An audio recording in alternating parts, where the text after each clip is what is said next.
Hi contractors, Kristin Bailey here, CPA and Certified Construction Industry Financial Professional at Katz Abosch, a CPA and consulting firm that specializes in construction contractors.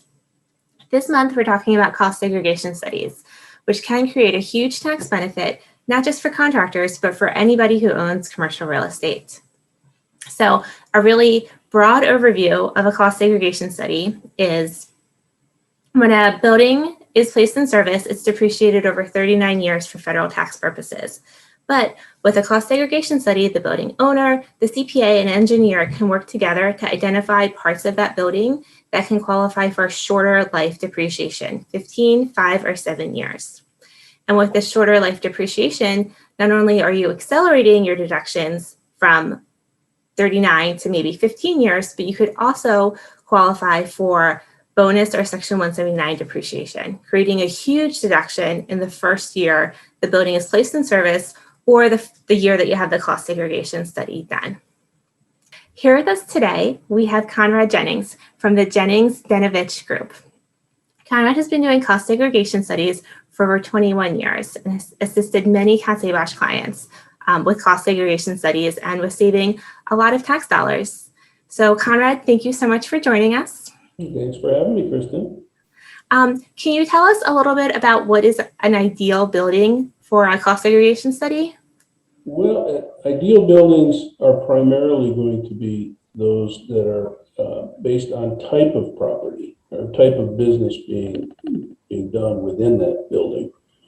It also can depend on whether it's an urban or rural type area, where urban tends to not have all that much site improvement, which is where we get can get a considerable amount of money when you have a rural area that has parking and landscaping, and lighting, and storm sewage and that kind of stuff that we can take in 15 years. It also depends on the type of business going on. Say, if it's just a standard office, or is it a medical office? Is it a dentist office? Is it a manufacturing plant? The manufacturing plant probably is your best bet, because any of those that have considerably more mechanical, electrical, and plumbing type requirements, which is what we go after, can have a considerable amount more of accelerated component. Can you tell us, can you give us some examples of items that might qualify for 5, 7, or 15-year property? What inside the building can we accelerate depreciation on? Yeah, I'm going to go back to that mechanical, electrical, plumbing, because that's usually where a lot of money is at, especially the electrical.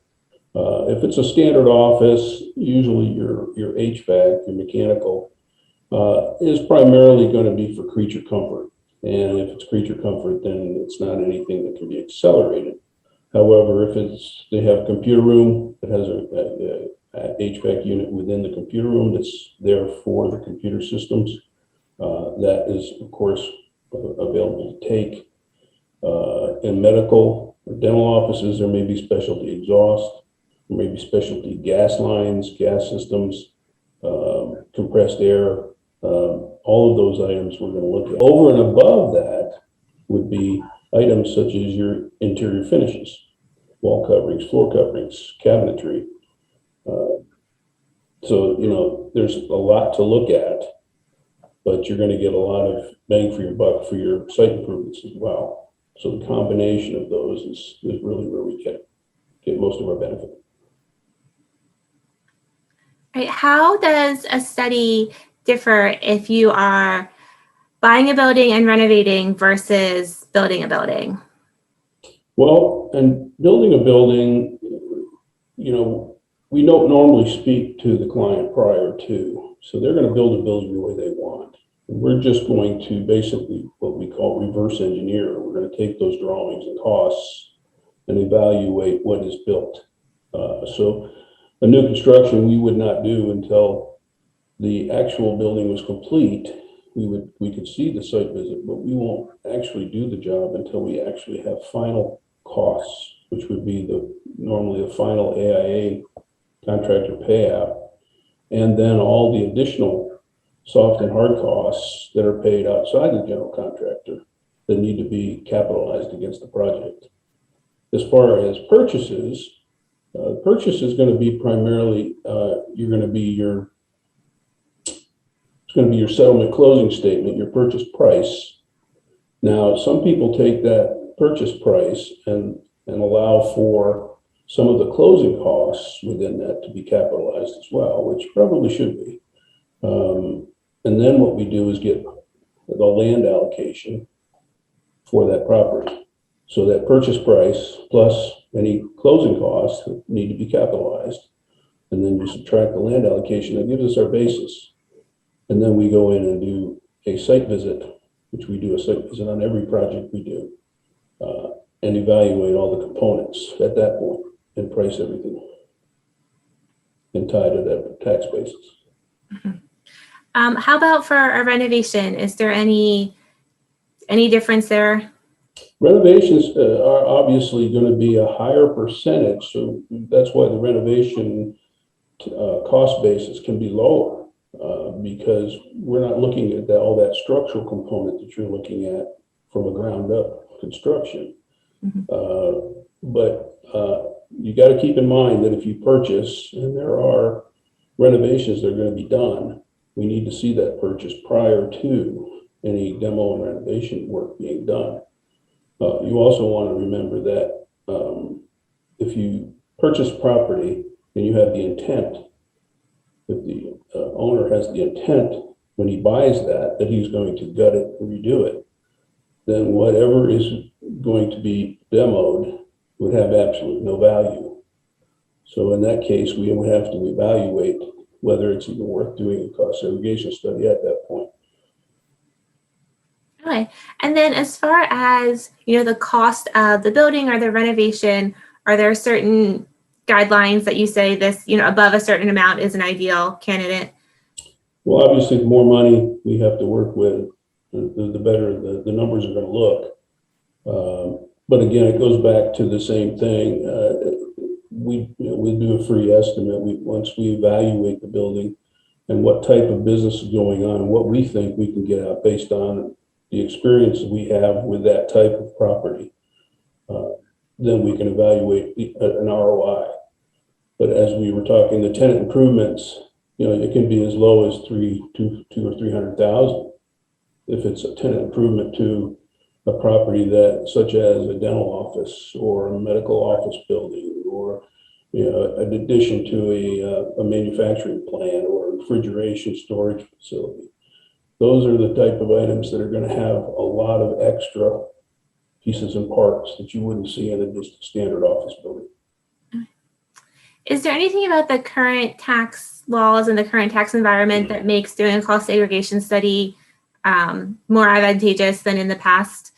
Well, the biggest thing was the TCJA giving us bonus depreciation on purchased property, which had never happened before. We'd never been able to take bonus depreciation on a purchase. So that was the biggest thing by far. And then bringing back 100% bonus depreciation as well. The other thing might be the QIP, which would be getting rid of the old system and going to the straight QIP and getting rid of the old QLHI and QRP, yes. which was a big headache when we had all those going at once. Mm-hmm. So I would say those would probably be the biggest at this point. Okay. And just for our viewers, all the initials Conrad was using referred to the different types of improvement properties, but now we just have one improvement property category to work with. And it's now 15 years, where there were a few years where it was 39. So. Thank you for clarifying that, Kristin. Sometimes I get a little carried away with the initials. I do too. The clients are always like, what is that? Yeah. You're emailing me. Yeah. All right. What is, so we have a building owner that wants to have one of these done. What are some of the documents he should start to gather to be ready to meet with you? Okay. For a purchase, basically we need the depreciable basis. So normally what we ask for is the settlement closing statement. Then we usually verify with the CPA whether they want to use But for estimating purposes, we probably don't need to. But if they may up front decide they want to use some of the closing costs. We need the land allocation. Usually that's arrived at through tax records, possibly, or appraisal. Then we do need an appraisal, because the appraisal will give us a layout of the land. Sometimes, a lot of times, has pictures, internal and external properties. That helps us to kind of visualize. We also need an Alta survey, civil type layout drawing, which gives us an idea of the amount of land involved, how the building sits on the land, parking lots, it usually shows all those items. And that gives us a pretty good idea of what we're going to find at site improvements. And then usually a full city, state, and street address, so we can look at it on Google Earth. We get a lot of information from that.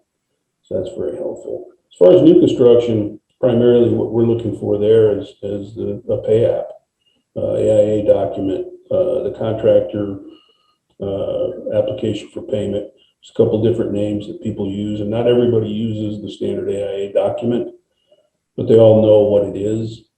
We really need that construction category breakdown, similar to an AIA document. Then a summary of those other capitalized costs we talked about earlier, the other hard and soft costs that need to be capitalized against that are outside of that AIA. And then a description of the project with that same type of address information we asked for on the purchase. Reason we ask for that, just we know what kind of business is going on in there, because sometimes in a new construction, we won't see anything on Google Earth.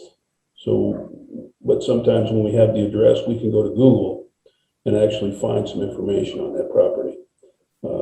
And then any drawings that are available, but primarily we want to see layout type architectural drawings and the civil drawings to make sure that we have a pretty good idea what we're looking at as far as what we're going to see inside and out. All right, thanks, Conrad. Then we have a lot of clients that have vacation properties. Do you guys ever do cost segs on vacation properties? Absolutely. And the reason we do is because the vacation properties are usually a little more expensive than most. And so the amount of tax basis is usually high enough that we can get an ROI at a decent level to where it makes sense for the fee compared to the actual benefit.